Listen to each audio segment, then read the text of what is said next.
Good evening. I'm still reporting on the pushback to the coup. And right now, please like, share, and subscribe. That's the only thing that's keeping us going. This week, Argentina's new president, Javier Milei, accepted the World Economic Forum's surprise invitation to speak after his shocking December 10th win in Argentina's presidential election. Milei blasted the globalist group in Davos, Switzerland for abandoning capitalism to push all of the variants of socialism, communism as systems that only create poverty. Using devastating historical economic statistics, Milei proved that the leftist economies have always failed nations economically.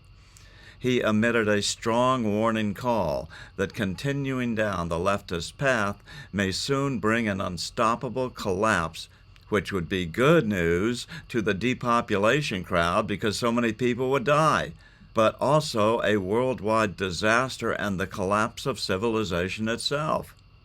Unfortunately, he spoke in rapid-fire Spanish so that the English translator had trouble keeping up, which is unfortunate because this is clearly one of the most important and interesting international speeches of modern times, and even rivals one of President Trump's rally speeches.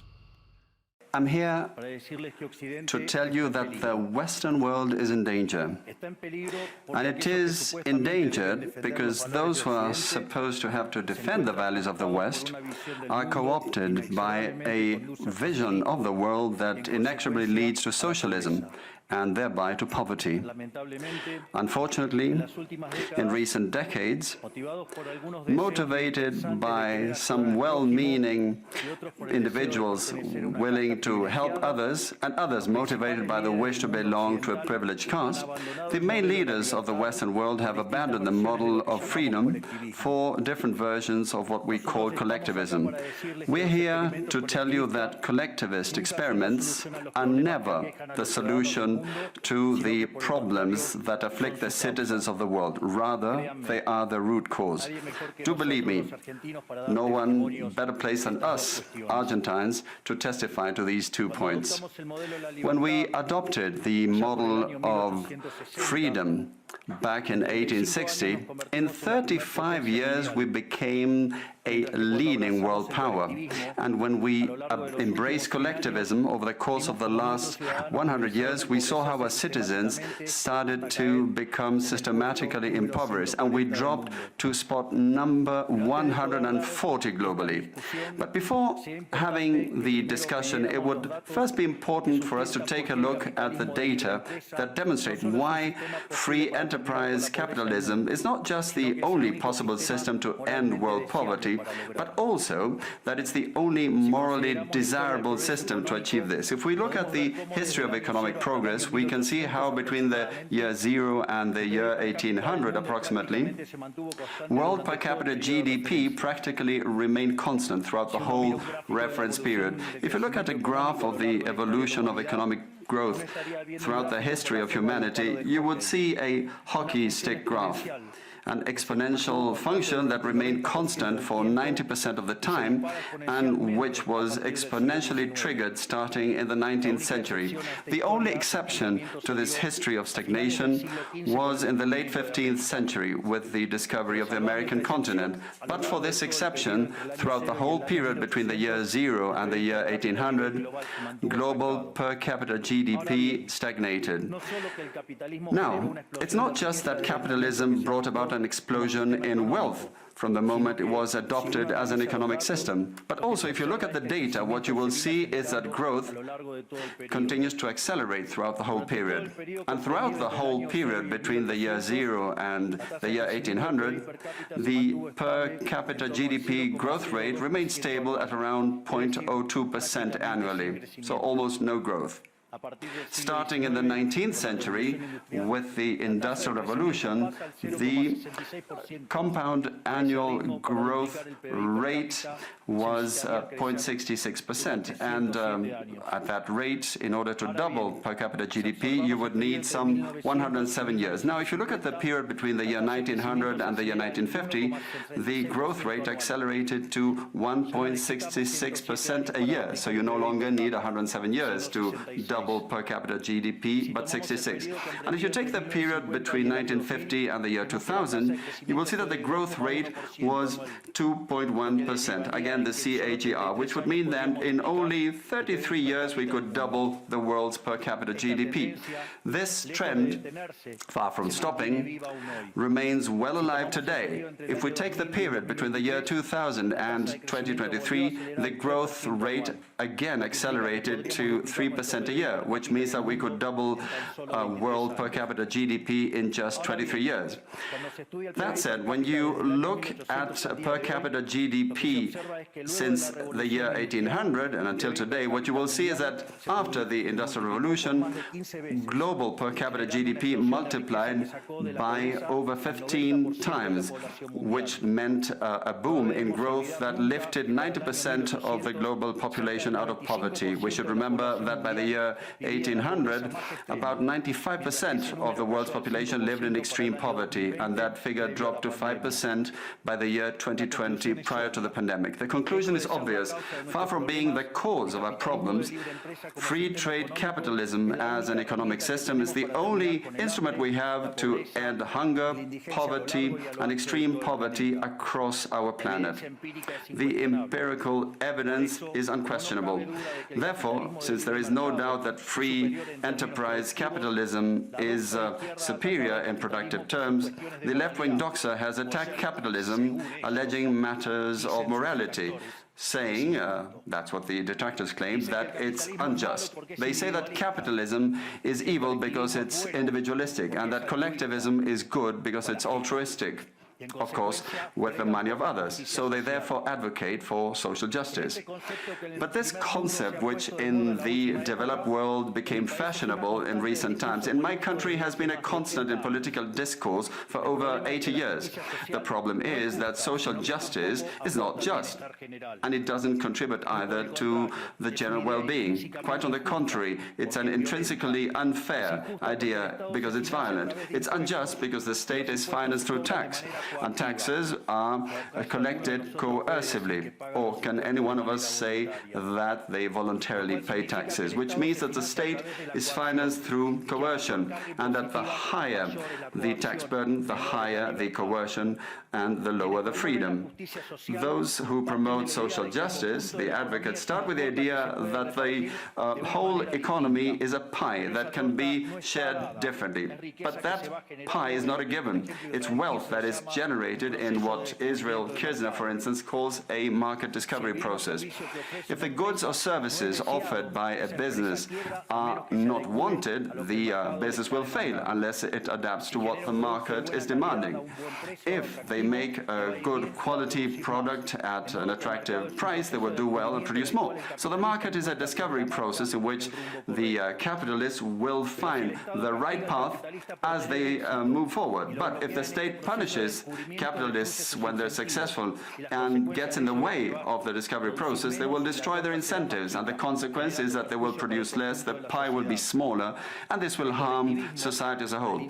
Collectivism, by inhibiting these discovery processes and hindering the appropriation of discoveries, ends up binding the hands of entrepreneurs and prevents them from offering better goods and services at a better price. So how come that academia, international organizations, economic theory and politics demonize an economic system that has not only lifted out of extreme poverty 90% of the world's population, but has continued to do this faster and faster, and this is morally superior and just. Thanks to free trade capitalism, it is to be seen that the world is now living its best moment. Never in all of mankind's or humanity's history history has there been a time of more prosperity than today. This is true for all. The world of today has more freedom, is richer, is more peaceful and prosperous. And this is particularly true for countries that have more freedom and have economic freedom and respect the property rights of individuals, because countries that have more freedom are 12 times richer than those that are repressed, and the lowest decile in terms of distribution in free countries are better off than 90% of the population of repressed countries, and poverty is 25 times lower, and extreme poverty is 50 times lower. And citizens in free countries live 25% longer than citizens in repressed countries. Now, what is it that we mean when we talk about libertarianism? And let me quote the words of the greatest authority on freedom in Argentina, Professor Alberto Venegas Lynch Jr., who says that libertarianism is the unrestricted respect for the life project of others, based on the principle of non-aggression, in defense of the right to life, liberty and property. Its fundamental institutions being private property, markets free from state intervention, free competition, the division of labor, and social cooperation, as part of which success is achieved only by serving others with goods of better quality or at a better price. In other words, capitalists, successful business people are social benefactors who, far from appropriating the wealth of others, contribute to the general well-being. Ultimately, a successful entrepreneur is a hero. And this is the model that we are advocating for the Argentina of the future, a model based on the fundamental principles of libertarianism, the defense of life, of freedom, and of property. Now, if free enterprise capitalism and economic freedom have proven to be extraordinary instruments to end poverty in the world, and we are now at the best time in the history of humanity, it is worth asking why I say that the West is endangered. And I say this precisely because in those of our countries that should defend the values of the free market, private property, and the other institutions of libertarianism, sectors of the political and economic establishment, some due to mistakes in their theoretical framework and others due to a greed for power, are undermining the foundations of libertarianism, opening up the doors to socialism and potentially condemning us to poverty, misery and stagnation. It should never be forgotten that socialism is always and everywhere an impoverishing phenomenon that has failed in all countries where it's been tried out. It's been a failure economically, socially, culturally, and it also murdered over 100 million human beings. The essential problem in the West today is not just that we need to come to grips with those who, even after the fall of the Berlin Wall and the overwhelming empirical evidence, continue to advocate for impoverishing socialism. But there's also our own leaders, thinkers, and academics who, relying on a misguided theoretical framework, undermine the fundamentals of the system that has given us the greatest expansion of wealth and prosperity in our history. The theoretical framework to which I refer is that of neoclassical economic theory, which designs a set of instruments that unwillingly, or without meaning to, ends up serving the intervention by the state, socialism and social degradation. The problem with neoclassicals is that the model they fell in love with does not map reality, so they put down their mistakes to supposed market failures rather than reviewing the premises of the model. On the pretext of a supposed market failure, regulations are introduced which only create distortions in the price system, prevent economic calculus, and therefore also prevent saving, investment and growth.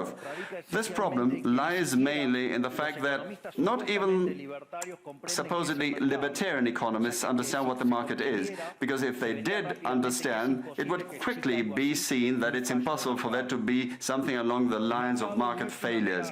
The market is not a mere graph describing a curve of supply and demand. The market is a mechanism for social cooperation where you voluntarily exchange ownership rights. Therefore, based on this definition, talking about a market failure is an oxymoron. There are no market failures. If transactions are voluntary, the only context in which there can be a market failure is if there is coercion. And the only one that is able to coerce generally is the state, which holds a monopoly on violence. Consequently, if someone considers that there is a market failure, I would suggest that they check to see if the state intervention involved. And if they find that that's not the case, I would suggest that they check again, because obviously there's a mistake. Market failures do not exist. An example of these so-called market failures described by the neoclassicals are the concentrated structures of the economy. However, without increasing returns to scale functions, whose counterpart are the concentrated structures of the economy, we couldn't possibly explain economic growth since the year 1800 until today. Isn't this interesting? Since the year 1800 onwards, with population multiplying by 8 or 9 times, per capita GDP grown by over 15 times. So there are growing returns, which took extreme poverty from 95% to 5%. However, the presence of growing returns involves concentrated structures, what we would call a monopoly. How come then that something that has generated so much well-being for the neoclassical theory is a market failure? Neoclassical economists think outside of the box. When the model fails, you shouldn't get angry with reality, but rather with the model and change it. The dilemma faced by the neoclassical model is that they say they wish to perfect the functioning of the market by attacking what they consider to be failures. But in so doing, they don't just open up the doors to socialism, but also go against economic growth. An example, regulating monopolies, destroying their profits and destroying growing returns automatically would destroy economic growth. In other words, whenever you want to correct a supposed market failure inexorably, as a result of not knowing what the market is, or as a result of having fallen in love with a failed model, you are opening up the doors to socialism and condemning people to poverty. However, faced with the theoretical demonstration that state intervention is harmful and the empirical evidence that it has failed couldn't have been otherwise, the solution to be proposed by collectivists is not greater freedom, but rather greater regulation, which creates a downward spiral of regulations until we're all poorer and the life of all of us depends on a bureaucrat sitting in a luxury office. Given the dismal failure of collectivist models and the undeniable advances in the free world, socialists were forced to change their agenda. They left behind the class struggle based on the economic system and replaced this with other supposed social conflicts which are just as harmful to life as a community and to economic growth. The first of these new battles was the ridiculous and unnatural fight between man and woman. Libertarianism already provides for equality of these sexes. The cornerstone of our creed says that all humans are created equal, that we all have the same unalienable rights granted by the Creator, including life, freedom, and ownership. All that this radical feminism agenda has led to is greater state intervention to hinder the economic process, giving a job to bureaucrats who have not contributed anything to society. Examples, ministries of women or international organizations devoted to promoting this agenda. Another conflict presented by socialists is that of humans against nature, claiming that we human beings damage the planet, which should be protected at all costs, even going as far as advocating for population control mechanisms or the bloody abortion agenda. Unfortunately, these harmful ideas have taken a strong hold in our society. Neo-Marxists have managed to co-opt the common sense of the Western world, and this they have achieved by appropriating the media, culture, universities, and also international organizations. The latter case is the most serious one, probably, because these are institutions that have enormous influence on political and economic decisions of the countries that make up the multilateral organizations. Fortunately, there's more and more of us who are daring to make our voices heard, because we see that if we don't truly and decisively fight against these ideas, the only possible fate is for us to have increasing levels of state regulation, socialism, poverty, and less freedom, and therefore will be having worse standards of living. The West has unfortunately already started to go along this path. I know to many it may sound ridiculous to suggest that the West has turned to socialism, but it's only ridiculous if you only limit yourself to the traditional economic definition of socialism, which says that it's an economic system where the state owns the means of production.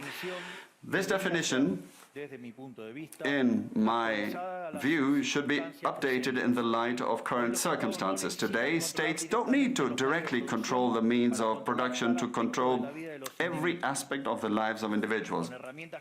With tools such as printing money, debt, subsidies, controlling the interest rate, price controls, and regulations to correct the so-called market failures, they can control the lives and fates of millions of individuals. This is how we come to the point where, by using different names or guises, a good deal of the generally accepted political offers in most Western countries are collectivist variants, whether they proclaim to be openly communists, fascists, Nazis, socialists, social democrats, national socialists, Democrat Christians, or Christian Democrats, neo-Keynesians, progressive, populist, nationalists, or globalists. At bottom, there are no major differences. They all say that the state should steer all aspects of the lives of individuals. They all defend a model contrary to that one which led humanity to the most spectacular progress in its history. We have come here today to invite the rest of the countries in the Western world to get back on the path of prosperity, economic freedom, limited government, and unlimited respect for private property are essential elements for economic growth. And the impoverishment produced by collectivism is no fantasy, nor is it an inescapable fate. But it's a reality that we Argentines know very well. We have lived through this, we have been through this, because as I said earlier, ever since we decided to abandon the model of freedom that had made us rich, we have been caught up in a downward spiral, as part of which we are poorer and poorer day by day. So this is something we have lived through, and we are here to warn you about what can happen if the countries in the Western world that became rich through the model of freedom stay on this path of servitude. The case of Argentina is an empirical demonstration that no matter how rich you may be, or how much you may have in terms of natural resources, or how skilled your population may be, or educated, or how many bars of gold you may have in the central bank, if measures are adopted that hinder the free functioning of markets, free competition, free price systems, if you hinder trade, if you attack private property, the only possible fate is poverty. Therefore, in concluding, I would like to leave a message for all business people here and for those who are not here in person but are following from around the world. Do not be intimidated either by the political class or by parasites who live off the state. Do not surrender to a political class that only wants to stay in power and retain its privileges. You are social benefactors, you're heroes, you're the creators of the most extraordinary period of prosperity we've ever seen. Let no one tell you that your ambition is immoral. If you make money, it's because you offer a better product at a better price, thereby contributing to general well-being. Do not surrender to the advance of the state. The state is not the solution. The state is the problem itself. You are the true protagonists of this story. And rest assured that as from today, Argentina is your staunch, unconditional ally. Thank you very much. I'm still reporting from just outside the former citadel of world freedom. Good evening.